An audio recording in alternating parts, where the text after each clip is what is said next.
This edition of MacVoices is sponsored by Linode, high-performance cloud hosting for everyone.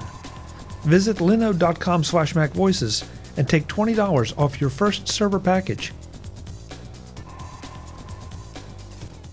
Welcome to MacVoices.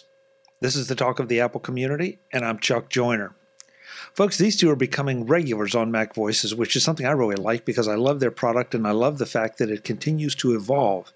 And of course, I'm talking about Terri and Chris from LumaFusion. Guys, welcome. It's great to have you back yet again with more stuff to talk about. Thank you very much, Chuck. It's great to be here, and we love being on your show, and we wanted to reach out to you to make sure that you heard the news about the things we're working on. So. Well, that's great, and I'm not going to try to steal anybody's thunder. I'm just going to let you tell us what is new with LumaFusion. Okay. Chris, do you want to start? Yeah, I'll start with the things that are coming out right away, and then I'll let you get into some of the further out things, Terry. So coming up as our 2.4 release, which originally we thought would go along with iOS 14, but that came out a little quicker than we expected. We have some really nice improvements in there. First of all, we take advantage of the new color picker that Apple provides in iOS 14, which is really nice. It's a great way to select colors. Our color picker was very functional, but this one's much better. But the big news is full HDR support. So you'll now be able to create HDR projects either in HLG color space or PQ color curve, and export those projects, full support. We've always had a support for importing media with HDR color, but it would automatically convert it to Rec 709. And so now it won't do that. You can output full HLG or PQ. We're also adding support for exporting with transparency. So you can export your videos with transparent backgrounds. That allows you to reuse them within LumaFusion as overlays or in other products as well. And then another fun feature is some improvements to our chroma keyer, including better spill suppression and some other nice capabilities there that really refine what we're allowing. Oh, and ability to invert your cropping as well. And so that adds some new capabilities for masking that we didn't have before. So it's going to be a really fun and powerful release. And we're hoping within the next 3 to 4 weeks we'll have that available. We're currently in the middle of testing it, and we want to make sure it's perfect, but it's well on its way at the moment. So that's the near things that are coming out. Okay, I have to ask about inverting the cropping. So I think what you're talking about is if I select an item, it's punching it out of the middle instead of selecting everything out around it? Exactly. That's exactly right. So yeah, that was just a cool addition that really adds some new functionality and capability. Yeah, I mean, I'd have to. You could probably do it without this feature, but I'd have to think about how to doing it, and it gets a little messy. If it's just automatic, that's great. That's great. Yeah. Give us just, if you can, the briefest of tutorials on HDR, because I want to make sure that folks understand, especially those who maybe have not even thought about that before. What do I need to input, and can I change it over to HDR if I don't input the right thing? How does that all work? Right. So the nice thing about the way our HDR is implemented is you can select it for any project and it'll output the right thing. But you start with a camera that supports HDR. So with HDR cameras, we'll capture a wider range of color than traditional 709 cameras. And so if you play them on a regular TV that's not HDR, those colors will be squished. You'll lose a lot of the details in the brights and the darkest areas. But if you play them back on an HDR TV, you'll get all the little details, say in the clouds, that are really bright, or the sunlight that's coming through, or some of the dark, shadows that are down below. So it gives you a wider range of colors that are available. In LumaFusion, you simply drag and drop those clips into the timeline. And if you're working in one of those color spaces, HLG is probably the most common right now for our clientele. PQ is used at a little higher end, but it's available in LumaFusion as well. The difference is HLG will be compatible with older TVs. So it'll automatically just squish those colors down and still give you a good looking image regardless, even if you're doing it on a regular SDR TV, where PQ is really designed to properly do the curves based on what you mastered on versus what you're playing on, but only works well on HDR TVs. And so so for most uses, I would suggest using HLG. But the nice thing is our app does everything automatically for you. So if you bring in video clips from an HLG camera, from an SDR from a normal camera, and from a PQ camera, all of those will automatically be color adjusted to whatever your output is. And you can change that at any time. You could output an HLG video for, let's say you're going to present it on, an HDR TV, and output a Rec 709 for people who aren't on HDR. So you get the best of both worlds in our app, and it's very easy to use. You just select the color space you want to work in and the color space you want to export, and then just drag and drop your media like you always do, and not worry about it too much. So, not that you guys needed validation, but if you did in anyone's mind, this clearly defines LumaFusion as something that it's just not, a video editor anymore. This is full, honest-to-God video production on the iPad. Yeah, I think we've always, thought about it that way, and that's where we're moving towards. And every new feature that we put in, we try to take it closer and closer to that, and really be a full video production suite on your iPad. Okay, great. I'm constantly stunned by what you guys are putting into this application. I mean, it's absolutely amazing. Now, are those features available now, or are they imminent? They're imminent. So yeah, that's the current new release that we're working on. That, like I said, I hope we have in 3 to 4 weeks. Things can always go wrong, but we're pretty close on most of these features, and I feel pretty confident that we'll have it within a month. So yeah. Maybe we'll surprise you like Apple does, and it'll be out soon. Who knows? Yeah, that was a little bit of a surprise, I think, to everyone, users and developers alike. But then again, we were all anxious to get our hands on it, so it is a fun new release with some really nice new improvements to the whole iOS architecture. So it's good. Yeah. Chris, did you mention green screen improvements? I did mention the green screen. Oh, sorry, I got interrupted by my.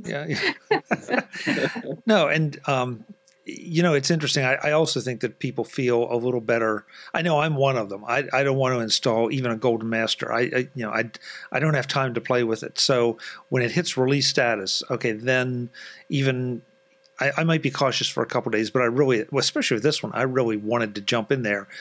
I was just waiting for it to hit that status, and so now it has, and now I'm able to play with it a bit. So, yeah. Yeah, and the current version of LumaFusion works just fine under iOS 14. It's just that our new version will take advantage of some features that Apple's added that make it that much better. So that's the nice part. Good. So, Terri, I guess he's letting you talk about things that are a lot farther out, which I'm not sure that's something you do too often. You usually don't give us that kind of long-term preview. Yeah, we're not Apple. I mean, we at least give you some. No, but I think, during this time of COVID, we've really had a chance to look at what our customers have been asking for. And so the first 1, 2, 3, 4 features that I'm going to mention that we're working on are things that people have been asking for a long time. And I think will take editing really on LumaFusion really to the next stage. The first one is advanced keyframing. So you'll be able to ease in and ease out of your keyframes. And I believe that's for not only the speed of the ramp, but also the positioning. So the whole Bezier curves for motion. And then also be able to move keyframes. So that means, like, if you're just even moving a title on, instead of going whoosh, like this, you can have it come to a nice smooth stop. And, that's just the beginning of it. But that's one thing that has made keyframing on LumaFusion, you had to do that by yourself by calculating a slowdown. And now the Apple is going to do that for you. So that's really cool. The audio engine. So Chris can probably speak technically to this, but the whole audio engine is being redone, and a whole GUI for it. So you'll have the ability to, see the curve of the audio EQ and various things like that to make your audio way better. And then one really big feature that people have asked for a long time, especially journalists, is subtitle support.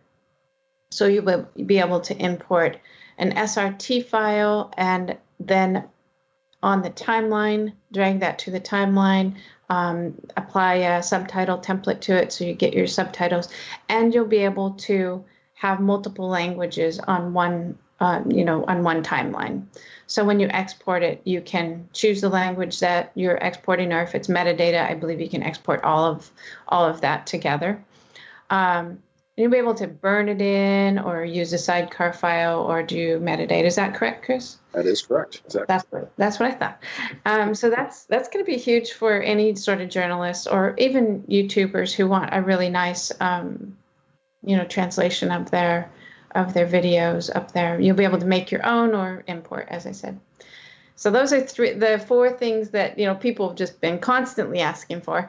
And then the big one I wanted to talk about is something that we decided to do because I think it is indicative of a nonlinear editor that has gotten to a really usable, mature state that is super just functional for all sorts of work, and that is multicam. So you'll be able to have your different cameras running and select which camera to cut to with your finger. It'll make a timeline, and then on that timeline you can do stuff like replace a clip with a different angle or trim. You can also sync. So you can sync your cameras together. You can also sync audio and video together, which is a big one for people who are recording a separate audio stream from their camera. Wow. So a couple of things I want to ask about there, but I'll start with the multicam part. So for the syncing part, will you be? I mean, is that something you'll be doing automatically, or do I have to manually line them up?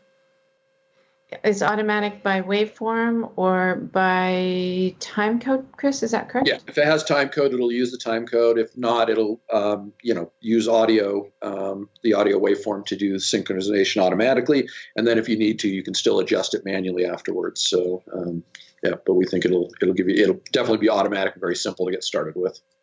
Yeah. Okay, now here's the big one, and I'm not sure how far along with this you are as far as testing and all, but depending on what Macs you're using, if you're using a modern Mac, it's not too much of an issue. But if you're using just things that are a little older, you can run into problems if you're trying to do especially multiple 4K streams. So how many streams are you going to support, and are you going to be able to work around the 4K issue? Because we're talking about running these on iPads. Yeah, well, currently we're running 6 streams of 4K on an iPad Pro. So, and we're doing that right on the timeline. So, Chris, you can speak more to that. Yeah, and in this case, since you're only switching between one video clip at a time, it's actually going to be much higher. We haven't actually figured out exactly what the limitation is going to be at this point, but because AV Foundation from Apple is built so well, we should be able to switch between not an infinite number, but a fairly large number of clips back and forth without a large impact on it, because they've done such a good job of refining memory usage among these clips. There will be some limit, but I would expect that you'd at least be able to have 5 or 6 cameras, if that's, which would be a pretty high amount of cameras for a shoot anyway, and be able to switch between those on 4K. Again, we have the usual limitations in iOS at the moment, which is either H.264 or H.265 captured video. And so if you're using ProRes, you would have to convert before bringing that in. So that's the one big caveat at the moment. Okay. So still on the multicam thing. So I hear what you're saying about, I guess, being able to play them at the same time, and I'll be able to switch. I'm still kind of staggered by that. So what iPads is this going to support? Because that's the other, and really this is an interesting time to have this discussion, as Apple has just announced new iPad Airs. Because I'm thinking from two aspects. First of all, you're talking about the size of the clips, so you're going to have storage, plus you need, obviously, room to work, but you also need to talk about horsepower under the hood to accomplish some of these things. Yeah. I mean, we found that even last year's base iPad model will handle 6 streams of 4K video well. Now it'll drop frames, but we can still do the playback. You can still do preview. You can still do your cutting very well. I would definitely recommend at least, I mean, the new iPad Air is a beautiful device for low cost. And so that would be a great option for it, with the highest available storage and any of the iPad Pros. You'll be able to use this feature on any iPad that we support, any iPad that supports iOS 14 or higher. And, there it will slow down, on older iPads, let's say a 2016, or 17 iPad. Of course, it'll slow down the more, tracks you get, and you'll see a little jerkiness when you're trying to preview all 4 shots, for example, at the same time, but you can still function, still do the workflow with it. Again, it's always certainly recommend the higher end devices, but again, that new iPad Air would be a really good middle ground device. Go ahead, Terri. I don't know. I mean, I don't know how many of our viewers have been doing multicam, 20 years ago, but if you remember, they only sunk up when you stopped. they couldn't follow along at all. I mean, they were jumping, and then when you stopped, they'd all come into sync because simply the desktop computers couldn't play them. But it didn't reduce the necessity and the functionality of multicam, because really what you need to know is when I do stop, what is the sync point. But on LumaFusion, we'll be able to do much, much better than that, playing at least the number of tracks you could play on your timeline, which is 6, at the quality that your iPad supports. So, this edition of MacVoices is supported by Linode. You can build it on Linode. Linode has opened their newest data center in Mumbai, India.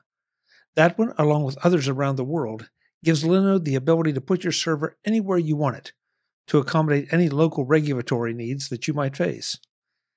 And that's just one more addition to all the great features you get with Linode. A dedicated CPU, distributed applications, native SSD storage, a 40 gigabit network, industry-leading processors, the ability to deploy many different servers in literally minutes with their one-click installs, and a new cloud manager. If you've built servers with other providers, then you know how important those things are. And if you haven't, well, there's no need for you to go through the pain some of us already have. Sign up with Linode at linode.com/MacVoices and get $20 off your first order. That's Linode, linode.com/MacVoices for $20 off your first server package. Go now, and your server will be up and running before you know it. One more time, linode.com/MacVoices to save $20 on your first order. Thanks to Linode for their support of MacVoices. Yeah, that's kind of wild. The fact that you'll be able to support that many iPads. And, again, so folks, this might be a good time to, if you've placed your order, you might want to reorder and add more storage to your device, because that's going to be a big issue. But I guess on the other hand, these devices are supporting external storage. So if you had an external SSD, you wouldn't necessarily have to be storing all that video on board. Is that a correct statement? On board, you'll still need it on board while you're editing a particular project, but an external drive will give you the capability of quickly archiving older projects and bringing them back in when you need them. So it does reduce the storage you need. But when you're editing, video clips right now, they still have to be on device. We've done some experiments with that, and we found that the performance through the USB-C port on the iPad so far hasn't been high enough to really support more than a single stream, playing back versus internal storage, which is, much higher. So we keep an eye on that, and maybe, I haven't done a lot of testing with iOS 14 on that. Maybe they've improved it. We'll have to look at that, and that may still be a possibility, but I think that may be a little farther down the road before you can edit directly off the external drives. Okay, so we still have a situation where it's going to be better. More storage is better. More storage is better. Yep. More storage is always better. Faster, bigger is better. yeah. More storage, more RAM, more horsepower, more processor cycles. Yeah. The other thing, though, that I'm really intrigued in, Terri, you sort of just skipped over it, is a new audio engine.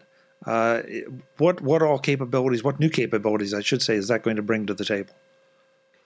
Well, I mean, functionality-wise, one thing is we had originally had the AU plugins, the third-party ones in the app, and we had to take those out because it wasn't that they themselves weren't working, it's that they were stopping our app from even starting if they weren't developed right. So we had removed those from the app. They were just too much trouble. But now we're having a program where we're vetting those in some way, so that we can support the ones that do work. So that's one thing, but also all of, right now we have the EQ filters, the compression and limiters and whatever we have in there for plugins, those should now all have the UI that goes with those to make it understandable. So for me, I need to see the graph of an EQ in order to understand where I need to bring it up and down. I don't have the kind of memory that can say, oh, I need to change it at this kilohertz to fix this problem. So having this UI is going to be a huge improvement. Also, I think notch filters and things like that would be most important for video to get rid of little buzzes or electric sound. So the UI in itself will allow us to develop functionalities that we don't currently have.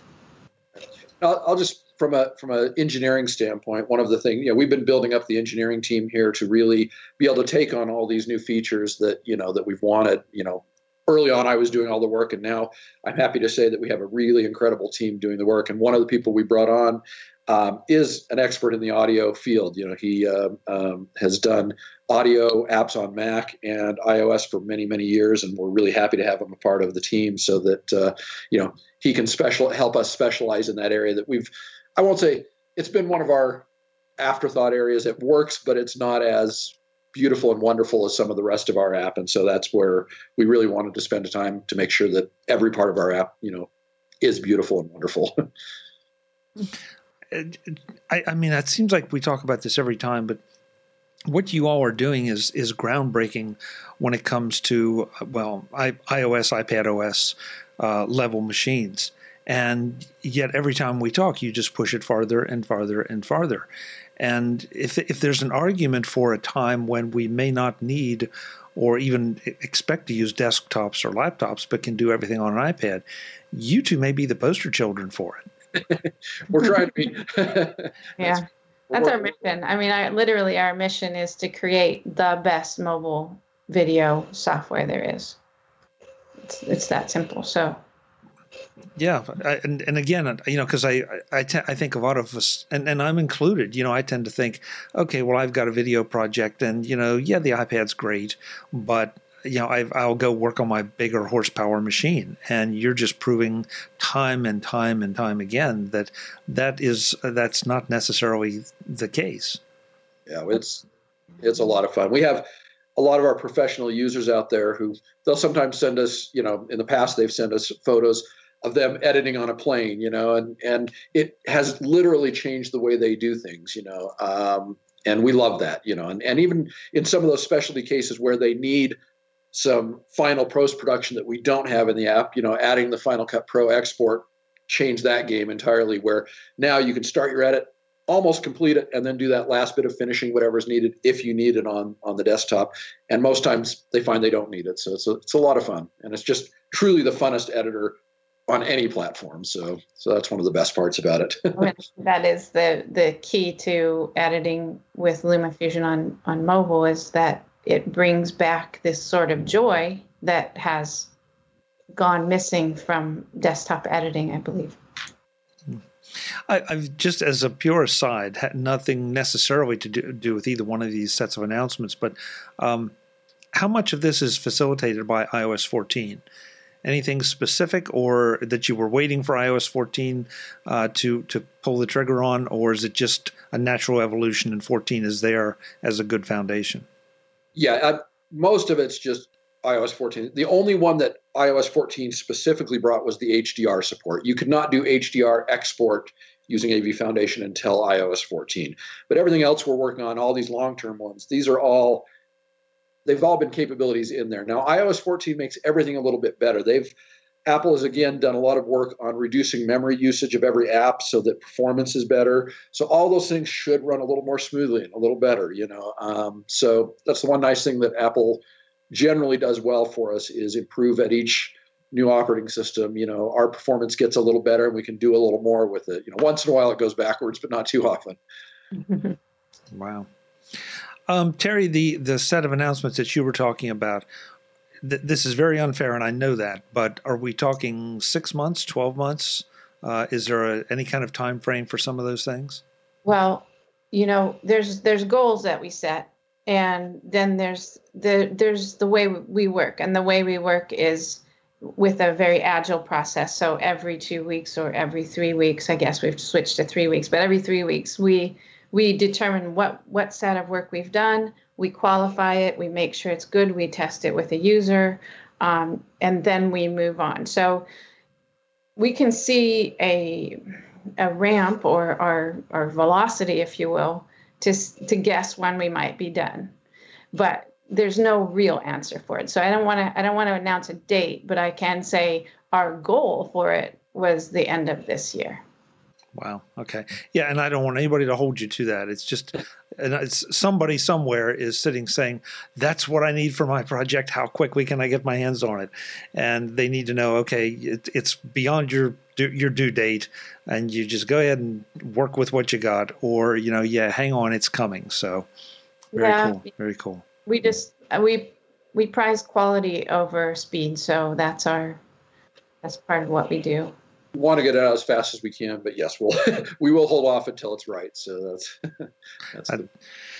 I wish more people would do that, because you see stuff rushed to market, and then it gives a bad user experience, and that damages everything. It damages the vendor's reputation. It damages the customer's belief in the product, and sometimes it just doesn't recover.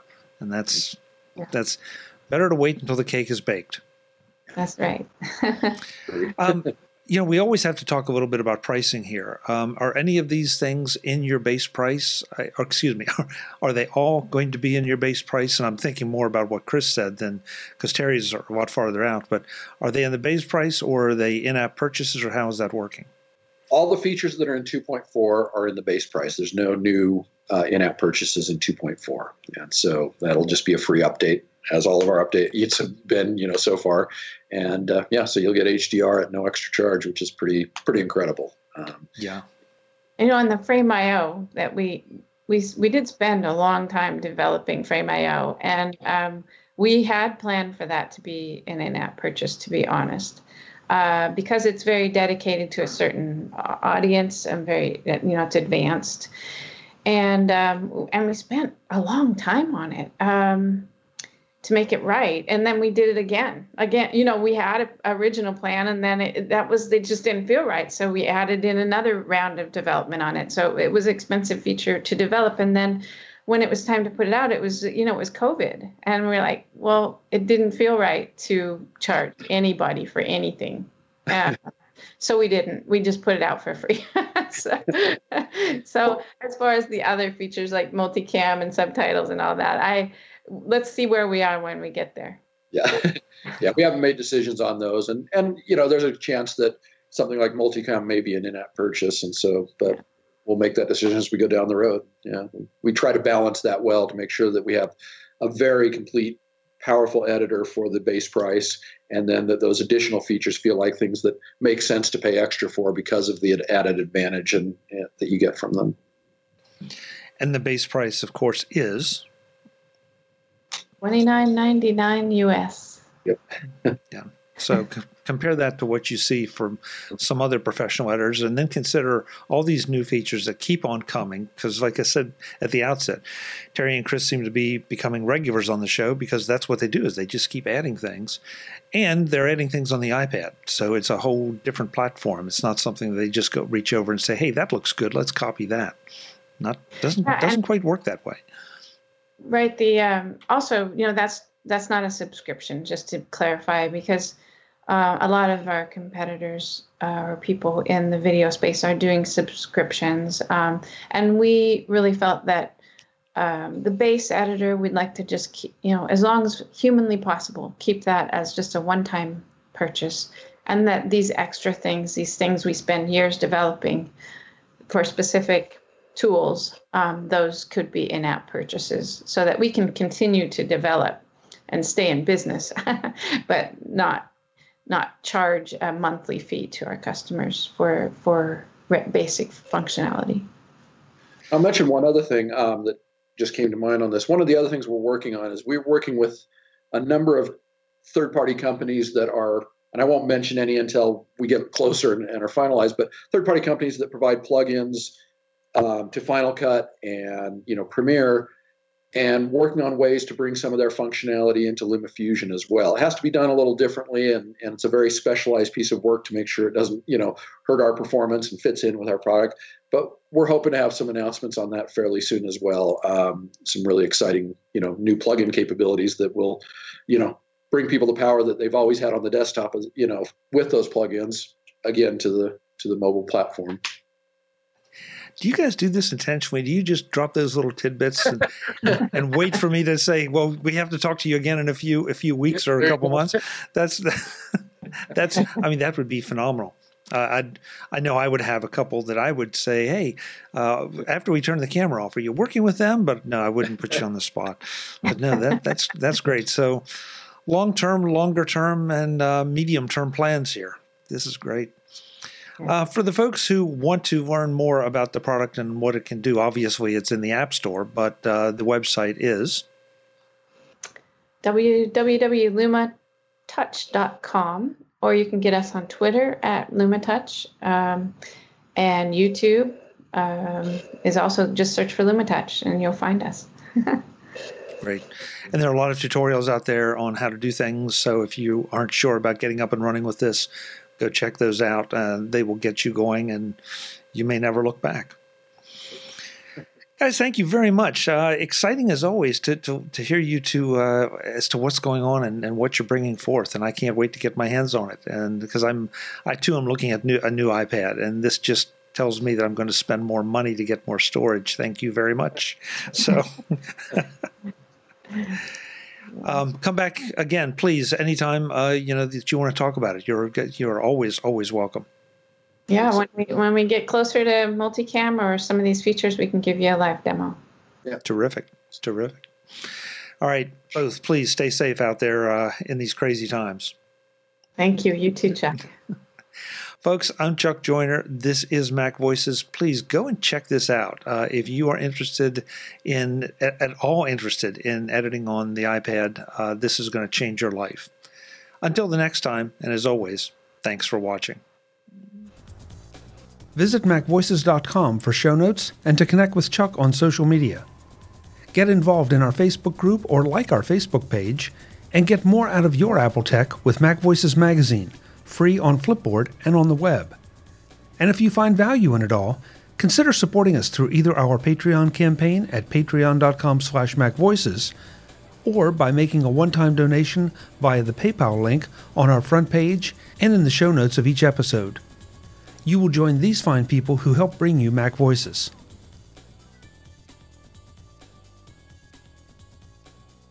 Advertising handled by Backbeat Media at backbeatmedia.com. Bandwidth provided by CacheFly at cachefly.com.